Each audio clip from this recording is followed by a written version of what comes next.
Problems, part 3. So I just want to update everyone who's watched this video, whether you are on YouTube or on Instagram where I'm posting. There's some good news and there's some worrying news, shall we say. So first, the good news, with everybody who has been emailing Marcus, and I'll put Marcus's email down below, things have been happening. A video was sent by an owner, and from that BMW set up a test bed to replicate some of the problems, and the outcome of that is that we've had a response that there's going to be a major software update in September. Now I don't know how they roll that out, whether it comes over the sky like it does with my car, or whether we have to go into a dealership. I think those of us that are on the radar of BMW will get called in and we'll get an update. I'm still waiting for a call with the BMW Motorrad connected bods to talk about my own connection problems. But this software release hopefully will go a long way to address some of the problems that I think pretty much everybody who's got one of these bikes is suffering. The less than good news, or the worrying news, is in some of the responses that I've seen to individual owners who've shared their responses. Some of the requests for information are baffling, one of which being check your output device. Now the output setting is only available on bikes that have a radio. And my experience was that the bikes and radios weren't available in March when I bought mine. So not everybody has the same settings. And this seems to pass BMW Motorrad by.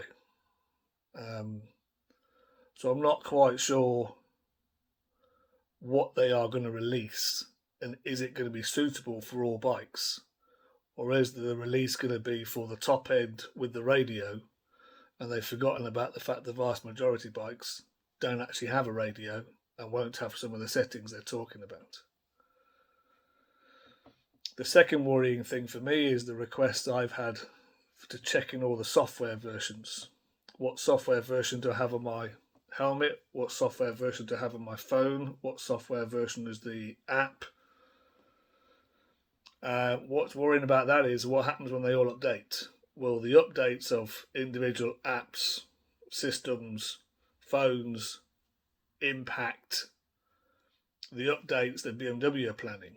Are the app updates and system updates they're planning, are they going to be future proofed against my Samsung 10 updating? Because Samsung will update it. I'm in the position because I have two phones that I can effectively turn off updates on my Samsung and hope it won't be a factor. But that's not something everyone can have or do or want to do. I happen to have a spare phone. So it's a mixture of good news and bad news. What I can say is pretty much everybody who has written to Marcus, while you don't get a response from him direct, you get a response, and it seems to get some action. So I think the more people who have issues with TFT, whether it be on an RT, a GS, an RS, or where they have the exhaust flap issue, or again, whatever boxing you have, the more people that write to this guy and challenge him, the more likely we are to get some support or BMW to respond. Bear in mind the motorcycle press just aren't interested. They will not upset BMW. I have written to a lot of people in the last few weeks, and no one gives a shit. No one's interested, apart from the owners. So it's going to come down to you and I and everyone who owns a bike who suffers a problem to email this guy and stay on his back until they do something about it. So good luck with your bikes. I hope you're still enjoying them despite the problems, and I'll keep you updated as I learn things.